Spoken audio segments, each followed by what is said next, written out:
Hi guys, welcome to एडुकेटन। Guys, हम 1857 की क्रांति डिस्कस कर रहे थे, जिसमें से पीछे वाले वीडियो में हमने कॉजेज़ के बारे में डिस्कस किया। और कॉजेज़ में जो सारे कॉजेज़ थे, इकोनॉमिक कॉजेज़ था या फिर पॉलिटिकल कॉजेज़ था या फिर जो भी कॉजेज़ था, मैंने उसको डिस्कस किया। इमीडिएट कॉजेज़ के बारे में भी बताया। इस वीडियो में फ्रेंड्स हम उसके आगे के पार्ट्स के बारे में डिस्कस करेंगे कि कोर्स ऑफ द रिवोल्ट था। कोर्स ऑफ रिवोल्ट में क्या क्या, मतलब किसका किसका पार्टिसिपेशंस था, रिवोल्ट कहाँ कहाँ तक फैला और कहाँ कहाँ तक हुआ। तो वीडियो शुरू होने से पहले फिर मैं आपसे एक बातें बताऊंगा कि मैं ये बीपीएससी का कंप्लीट सिलेबस का करवा रहा हूँ, और जिसमें से मैं आज ये दूसरा वीडियो है। पहला 1857 की क्रांति के रिवॉल्ट 1857 की क्रांति पे पहला वीडियोस अपलोड हो चुका है फ्रेंड्स। तो ये दूसरा वीडियो है, और इसके बाद भी 1857 पे एक और वीडियो आएगी जो कंप्लीट बिहार के बारे में होगा कि रोल ऑफ 1857 क्रांति का बिहार में क्या थी, या फिर बिहार के कौन कौन से लीडर पार्टिसिपेट हुए और बिहार के कौन कौन से एरिया ज़्यादा इम्पैक्टेड था या फिर अफेक्टेड था, बिहार के कौन कौन से रीजन्स में इसका ज़्यादा मॉब एंगर्ड था। ऐसा कुछ पढ़ेंगे बिहार के बारे में, मतलब कंप्लीट रिवॉल्ट, ये complete role of the Bihar के बारे में पढ़ेंगे। 1857 क्रांति का क्या रोल था बिहार में। चलिए ठीक है फ्रेंड्स, शुरू करते हैं आज के वीडियो। आज के वीडियो में मतलब कोर्स ऑफ द रिवॉल्ट में फ्रेंड्स पहले सिविलियंस के रोल्स के बारे में पढ़ना है कि सिविलियंस का क्या रोल था। अब सिविलियन जो ये रिवॉल्ट सिपॉय का था, जब सिपॉय म्यूटनी था, और जब बहादुर शाह जफर को मतलब नेशंस ऑफ द स्टेट्स घोषित कर दिया गया, जब सिंबल ऑफ द स्टेट्स घोषित किया गया, तो ये सिपॉय म्यूटनी सिर्फ सिपॉय म्यूटनी नहीं रह गया फ्रेंड। ये सिपॉय म्यूटनी म्यूटनी रिवॉल्ट में बदल गया, कंप्लीट रिवॉल्ट। मतलब एक तरह से कह सकते हैं कि सिपॉय म्यूटनी जब वो बहादुर शाह को जफर को घोषित किया गया, तो सिपॉय म्यूटनी नहीं रहकर ये रिवॉल्ट में बदल गया। अब रिवॉल्ट में क्यों बदल गया? क्योंकि जब बहादुर शाह जफर को सिंबल ऑफ द नेशन घोषित किया गया, तो सिपॉय के अलावा भी समाज के, उस समय इंडिया के जो विभिन्न स्टेटा के लोग थे, चाहे वो सिविलियंस हो, पीजांट्स हो, मिडिल एजुकेटेड मिडिल वर्ग के लोग हो, मिडिल क्लास हो, या फिर शॉपकीपर्स हो, ट्रेडर्स हो, इन सभी लोगों ने, या डेली वेजेस लेबरर्स हो, इन सभी लोगों ने भी पार्टिसिपेट किया फ्रेंड्स। तो देखते हैं कि मतलब ये जो रिवॉल्ट था वो सिविलियन के द्वारा, सिपॉय को सिविलियन भी एकॉम्पनीड दिया। उसके बाद population particularly in NWP and our, मतलब नॉर्थ वेस्ट प्रोविंसेस का जो सिविलियन था वो भी सिपाही का साथ दिया, और सिपाही के साथ कंधों से कंधों मिलाकर इस युद्ध में लड़ा। उसके बाद wide participation by the peasants, the artisans, shopkeeper, daily wages labourer. अब उसके बाद सिविलियंस के अलावा जो आर्टिशियंस थे, जिनका जो हैंडीक्राफ्ट्स का काम करते थे, जो स्कल्पचर्स बनाते थे, जो पोएट्रीज बनाते थे, जो फैब्रिक्स बनाते थे, वो लोग का भी पार्टिसिपेशन बहुत हद तक देखा गया। शॉपकीपर्स, जो दुकानदार थे, उन पे भी अत्याचार होता था, उनका भी पार्टिसिपेशन देखा गया। डेली वेजेस जो लेबरर्स फ्रेंड्स जो थे, इन लोगों का भी पार्टिसिपेशन बहुत हद तक, बहुत मतलब एक तरह से कह सकते हैं बहुत मैक्सिमम पार्टिसिपेशन इन लोगों का भी था। आगे देखते हैं friends role of the civilian में। जमींदार्स, देखिए जमींदार्स भी थे फ्रेंड्स, रिलीजियस मेडिकेंट्स भी थे, प्रीस्ट एंड सिविल सर्वेंट्स थे। और उसके बाद एक तरह से कह सकते हैं जमींदार्स वगैरह का पार्टिसिपेशन होने का ये कारण था कि इसके बाद जब ये 1857 का जो क्रांति हुआ, उसके बाद जो ब्रिटिश थे, ये लोग ब्रिटिश जो थे ये फेवर करना शुरू कर दिया ज़मींदार को, क्योंकि इस लड़ाई में ज़मींदार का भी बहुत बढ़ चढ़ का भागीदारी था। क्योंकि इससे पहले तो ज़मींदारों का ज़मीन छीन लेते थे, इवन मतलब राजा का राजपाट भी छीन लेते थे। तो इस युद्ध में राजा वगैरह, ज़मींदार वगैरह ने फेवर किया था, सिविलियंस का फेवर किया था, राजा के खिलाफ फेवर किया था, सॉरी ब्रिटिश के खिलाफ गया था, और इस लड़ाई में बढ़ चढ़ कर भाग लिया। अब रिलीजियस मेंडिकेंट्स जो थे फ्रेंड्स, जो साधु महात्मा थे, उनको इस लड़ाई में इसलिए भाग लेना पड़ा क्योंकि उनका जो भूमि था, उनका जो लैंड था, उस पर भी ये लोग टैक्स लगा रहे थे।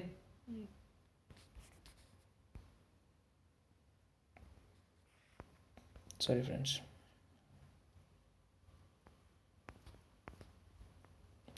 फ्रेंड्स, ये वीडियो थोड़ा सा दिक्कत हो गया। हाँ, शुरू करते हैं। सिपॉय वजह, हाँ, तो ये जो इनका जो ये सब जो था फ्रेंड्स, इन पे भी ये टैक्स लगा रहे थे। अब टैक्स लगा रहे थे तो भैया ये लोग भी तो युद्ध में आएंगे, क्योंकि आप उसको परेशान कर रहे हैं, आप इनको दबा रहे हैं। तो इनका गुस्सा कहीं ना कहीं फूटेगा। जब गुस्सा फूटा तो ये सिपाही विद्रोह के साथ आकर साथ हुए, और उसके बाद ये लोग सिपाही के साथ सोल्जर्स के साथ मिलकर कंधों से कंधों मिलाकर भी लड़ाई किए। देखिए, money lenders, zamindars were attacked mostly and destroy the their debt records. अब क्या होता था कि वहाँ का जो मनी लेंडर्स जो थे, जमींदार जो थे, मतलब कुछ ऐसे जमींदार्स थे जिनका एट्रोसिटीज़ बहुत ज़्यादा था, जो सिविलियंस पे एट्रोसिटीज़ करते थे, पीजांट्स पे एट्रोसिटीज़ करते थे, उनको मतलब पैसा देकर इंटरेस्ट 5 रुपये, 10 रुपये, 15 रुपये, 20 रुपये, इवन 100% इंटरेस्ट भी वसूला जाता था। किन को? मनी लेंडर्स पैसा दिया और धोखे से उनका ज़मीन ले लिया, ज़मींदार पैसा दिया, लगान के बहाने उनका ज़मीन ले लिया।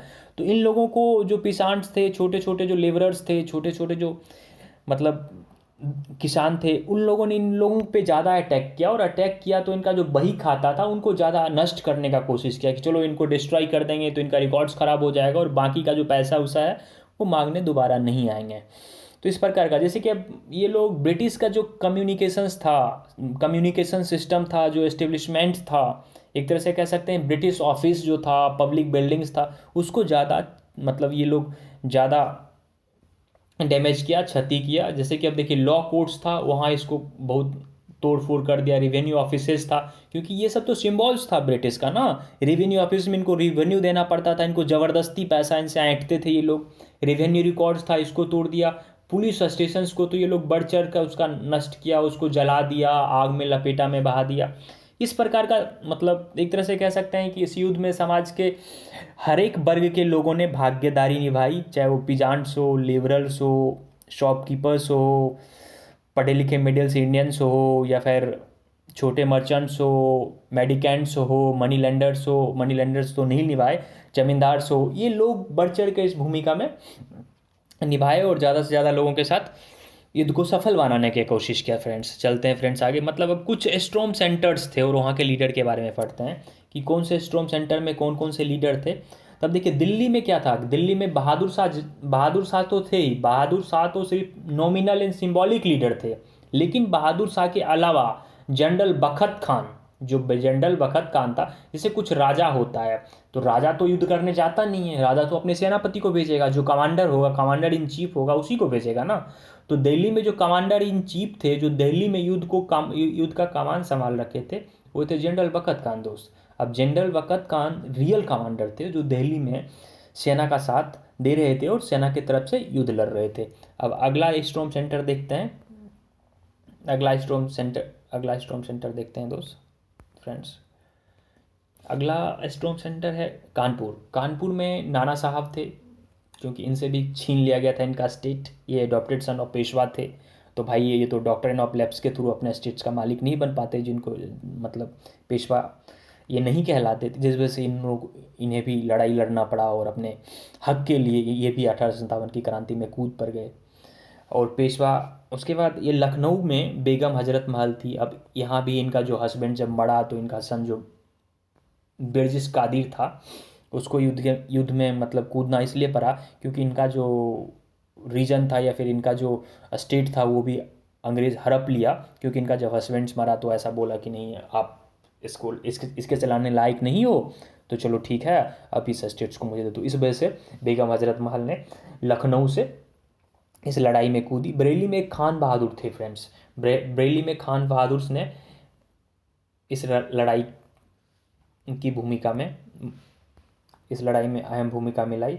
बिहार में कुंवर सिंह है फ्रेंड्स, इसको ध्यान से रखिएगा, ये बीपीएससी का बहुत ही फेवरेट टॉपिक है। बीपीएससी जब भी सवाल पूछेगा तो कुंवर सिंह को कहीं ना कहीं, चाहे वो पीटी हो या मेंस में, मेंशन करेंगे ही करेंगे।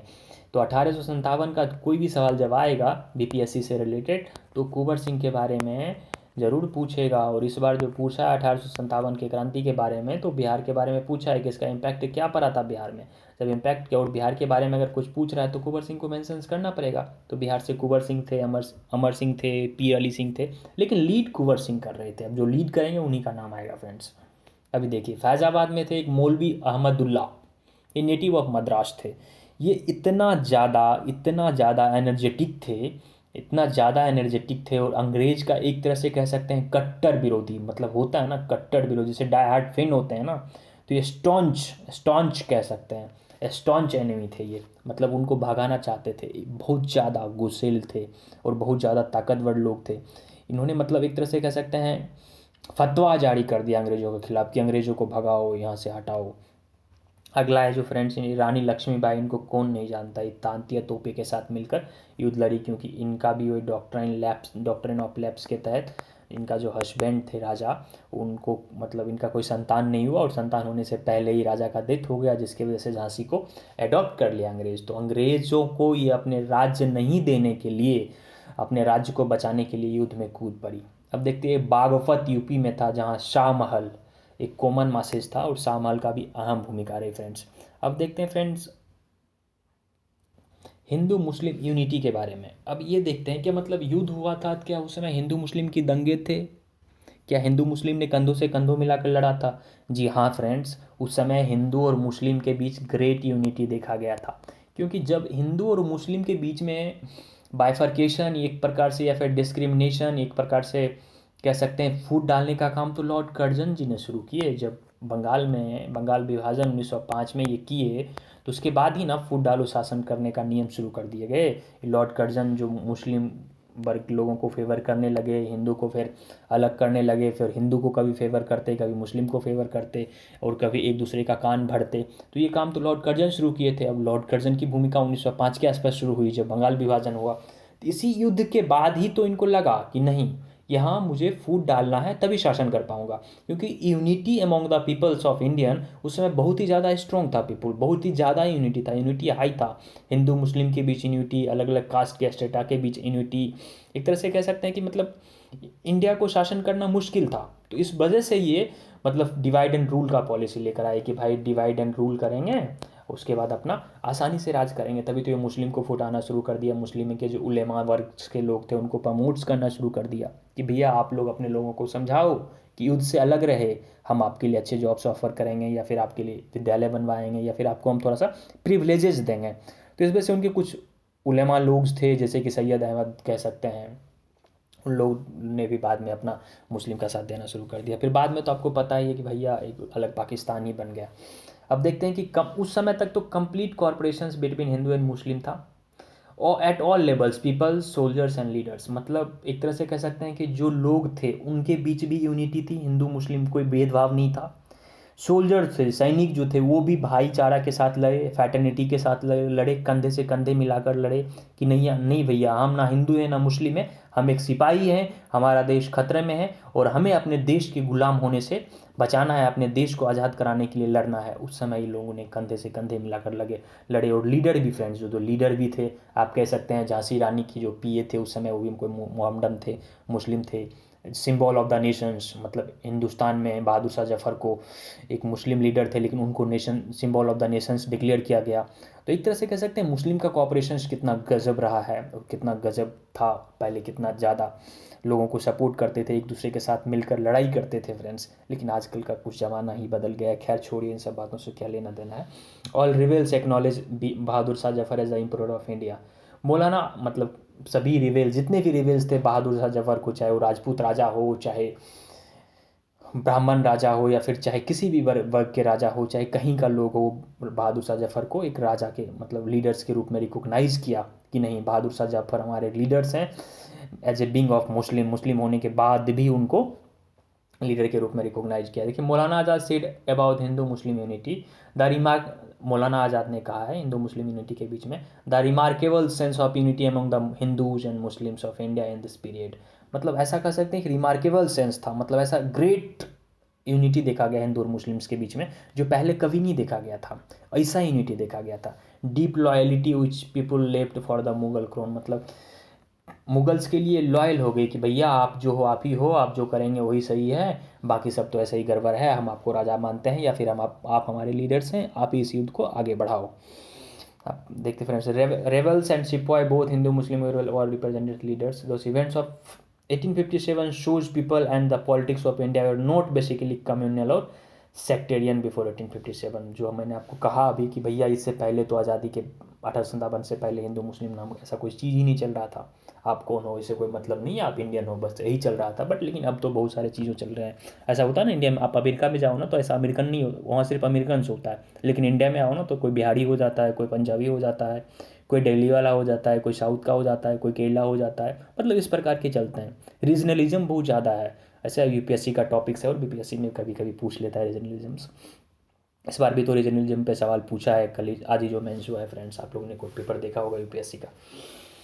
हाँ चलिए देखते हैं सप्रेशन ऑफ द रिवॉल्ट कैसे हुआ फ्रेंड्स। अब इस पे देखते हैं कि सप्रेशन ऑफ द रिवॉल्ट कैसे हुआ। देखिए कैप्चर, मतलब दिल्ली, सबसे पहले दिल्ली को कैप्चर किया गया। देखिए किसी भी चीज़ में होता है ना कि सबसे पहले कोई युद्ध होता है, सबसे पहले किसको टारगेट करता है कि सेनापति को मारो, ऑटोमेटिक युद्ध युद्ध खत्म हो जाएगा, सारे सेना ध्वस्त हो जाएंगे, सारे सेना रोने लग जाता है। कभी कभी होता है ना क्योंकि कमांडर्स होता है सबसे आगे चलता है और कमांडर्स को मार देता है, सेना की मनोबल डाउन हो जाता है। इसलिए फ्रेंड्स जो कमांडर्स होता है ना वो बहुत ही ज़्यादा क्रेज वाला होता है, हाईली मोटिवेटेड पर्सन होता है, उनके पास बहुत ज़्यादा एनर्जी होता है, वो हमेशा मोटिवेटेड रखते हैं अपने लोग को। बस वही हुआ कि जो जॉन निकोलसन था वो दिल्ली को अपने कब्जे में किया और बहादुर शाह का लेकर वहाँ बहादुर शाह को प्रिजन मतलब रगून में डाल दिया गया। कानपुर कैप्चर्ड हो गया, कब, कॉर्नेल कॉम्पेल के द्वारा कानपुर को कैप्चर कर लिया गया। जॉन निकोलसन दिल्ली को कैप्चर किया। उसके बाद आगे देखते हैं कि भैया रोज लखनऊ में कौन कैप्चर किया, लखनऊ भी कैप्चर हो गया। Nana Sahab defeated and escape to Nepal, Nana Sahab भी हारे और नेपाल भाग गए और कभी फिर नाना साहब के बारे में दोबारा कोई सुना नहीं। वे तांतिया तोपे जो थे वो सेंट्रल इंडिया के जंगल में गए। देखिए ध्यान रखिएगा, तांतिया तोपे का नाम है, पांडुरंग भी उनको बोलते थे। Rani of Jhansi died at battle, ये तांतिया तोप जंगल में सोए हुए थे ना, तो उस समय इनका फ्रेंड्स इनके साथ मतलब एक तरह से कह सकते हैं कि धोखाधड़ी किया। फ्रेंड्स इनको टीच किया, ट्रीजन्स किया, और ट्रीजन्स करने के बाद पुलिस को इन्फॉर्म कर दिया और पुलिस आकर इनको पकड़ लिया। ये गलत है यार, दोस्त के साथ ऐसे क्यों कर किए थे पता नहीं, भगवान जाने, पर दोस्ती तो अच्छी होते हैं। Rani of Jhansi died at battlefield in earlier June 1858। रानी भी मर गई बेचारी 1858 के आसपास, 1858 में जून में। और झांसी फिर से हगरोज जो था, हगरोज ने कैप्चर कर लिया। ह्यूज रोज पढ़ेंगे, सॉरी ह्यूज रोज पढ़ेंगे फ्रेंड्स। प्रोनाउंसिएशंस के लिए माफ़ी चाहूँगा, बहुत सारे शब्द का मैं ठीक से प्रोनाउंशिएट नहीं कर पाता हूँ फ्रेंड्स, लेकिन मैं कोशिश ज़रूर करता हूँ कि आपको चीज़ों को समझा दूँ।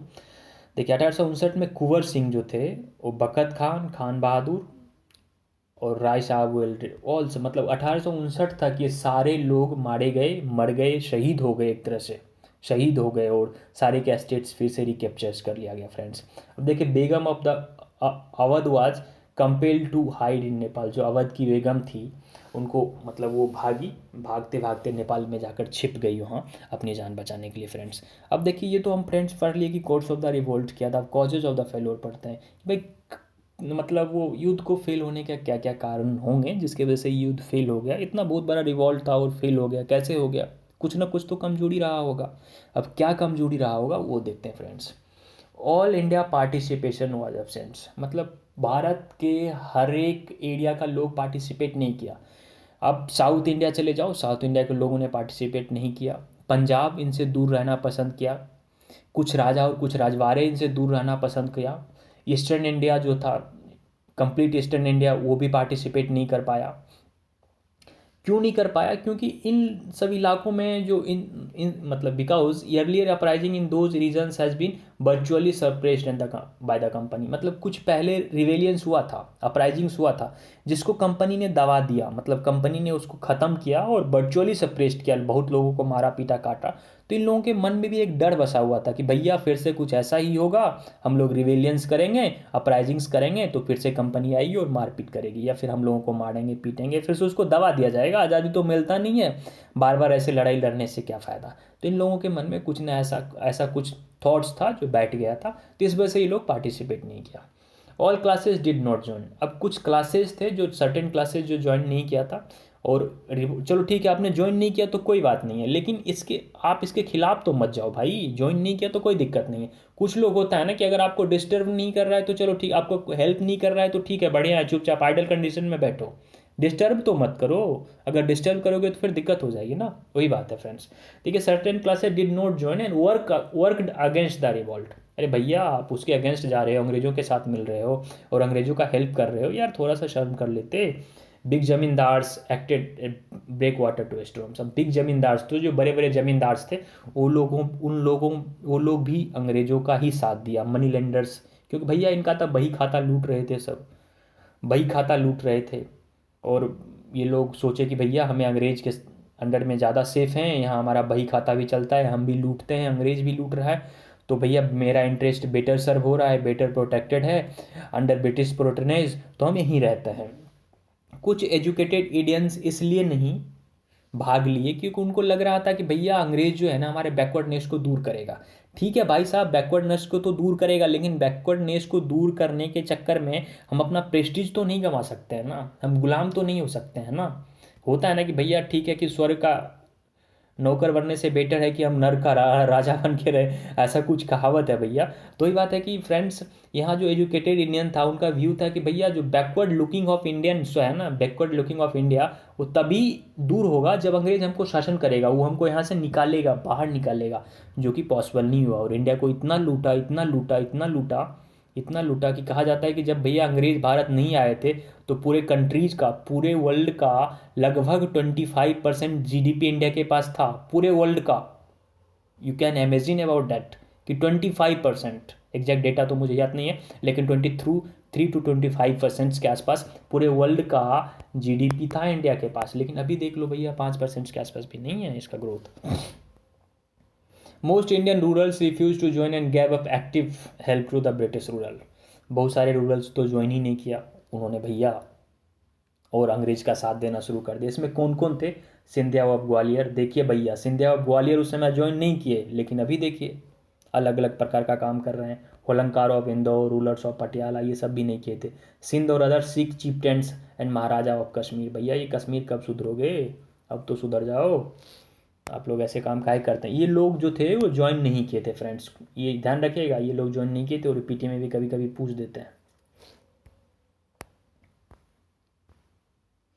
ऐसा एस्टीमेट था फ्रेंड्स कि 1/4 of the total area of 1/10 of the total population affected. मतलब भारत का एरिया जो है उसका 1/4 भाग, मतलब 1/4 ऑफ द टोटल एरिया, और 1/10वां भाग, मतलब 1/4 भाग भारत का जो भूभाग था उसका 1/4 भूभाग भी अफेक्ट हुआ था, और जितना जनसंख्या था उसका 1/10 जनसंख्या ही इसमें भाग लिया था। तब समझ सकते हैं इतने कम लोग भाग लिए थे तो कैसे सफल होते। पुअर आर्म्स एंड इक्विपमेंट्स, इनके पास अच्छे हथियार नहीं थे, ऑफकोर्स नहीं होंगे, क्योंकि इंडिया उस समय बहुत ज़्यादा बैकवर्ड था, रियली में बैकवर्ड था।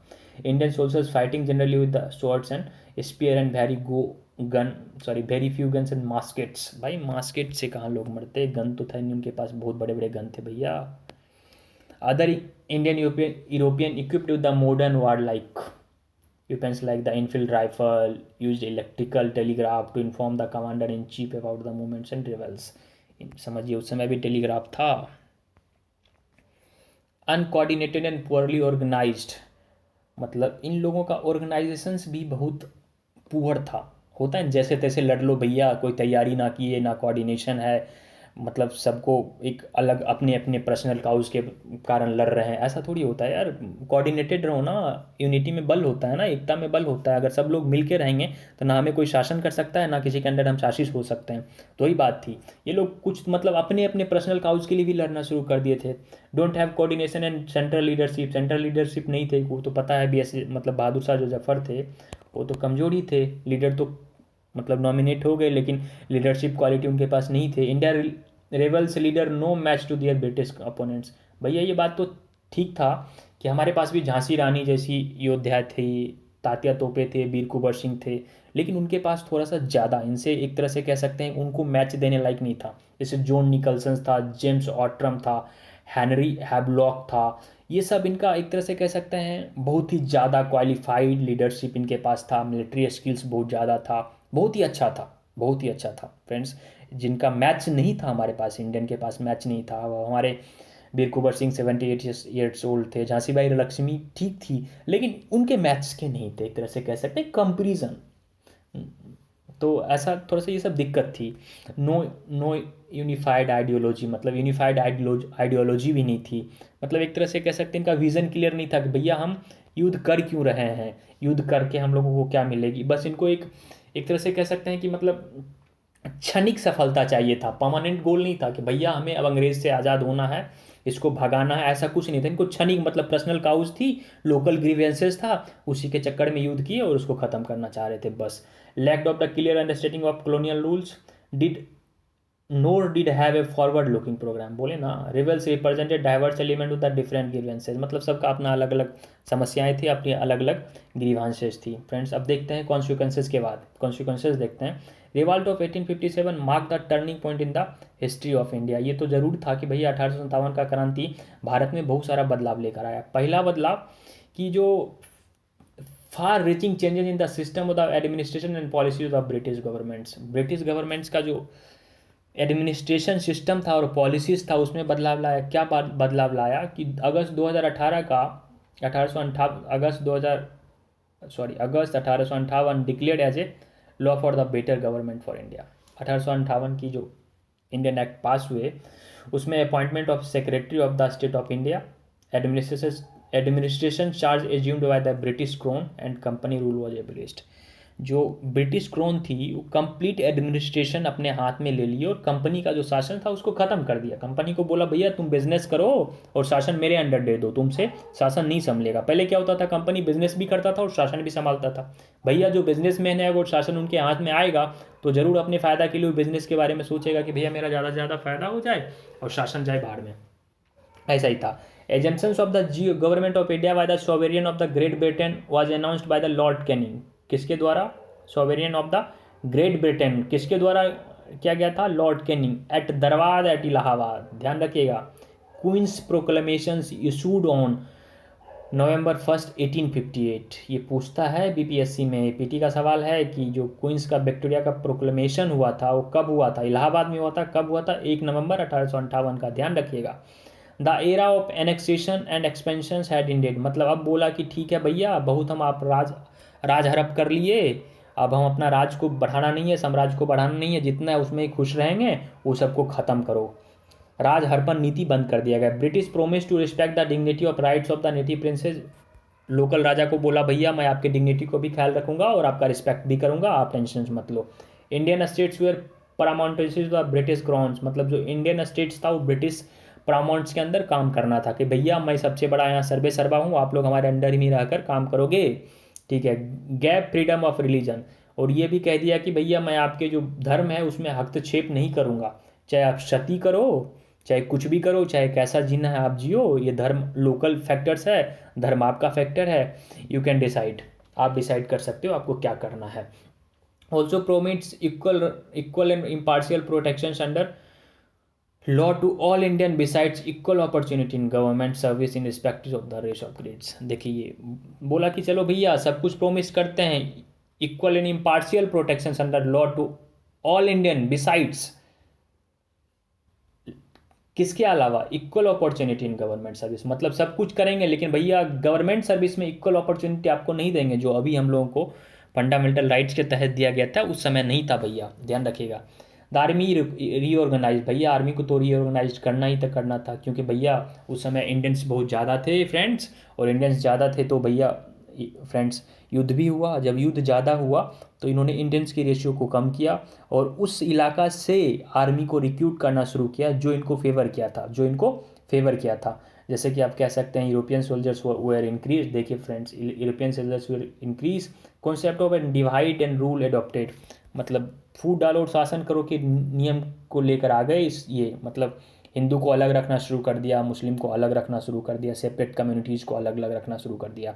अब जो आर्मी का रिक्रूटमेंट्स था वो मार्शियल रेसेस, मतलब मार्शियल रेसेस वैसे रेसेस थे जो युद्ध में ब्रिटिश का साथ दिया, जैसे पंजाब हो गया, नेपाल हो गया, नॉर्थ वेस्टर्न प्रोविंसेस हो गया, ये सब लॉयल थे। किनके लॉयल थे? ये लोग लॉयल थे ब्रिटिश के, और ये लोगों ने साथ दिया इनका। आर्मी को सिविलियन से अलग रखा जाने लगा, क्योंकि अगर आर्मी सिविलियंस के साथ जाएंगे तो फिर आर्मी सिविलियंस के दुख दर्द को जानेंगे, और दुख दर्द को जानेंगे तो उनको तो दिक्कत होगी तो फिर से कहीं स्ट्राइक ना हो जाए, ऐसा मानना था। European troops in India were constantly revamped by periodically visit to England, मतलब जो यूरोपियन ट्रूप्स थे उनको इंग्लैंड जाकर ट्रेनिंग देना, मतलब कुछ दिनों में ट्रेनिंग्स दिया जाता था। और एक तरह से कह सकते हैं कि अभी जो हम लोग अदर कंट्रीज़ के साथ युद्ध अभ्यास करते हैं, उसी समय उसी तरह पहले भी होता था कि यूरोपियंस जो थे वो इंडियन ट्रूप्स जो थे,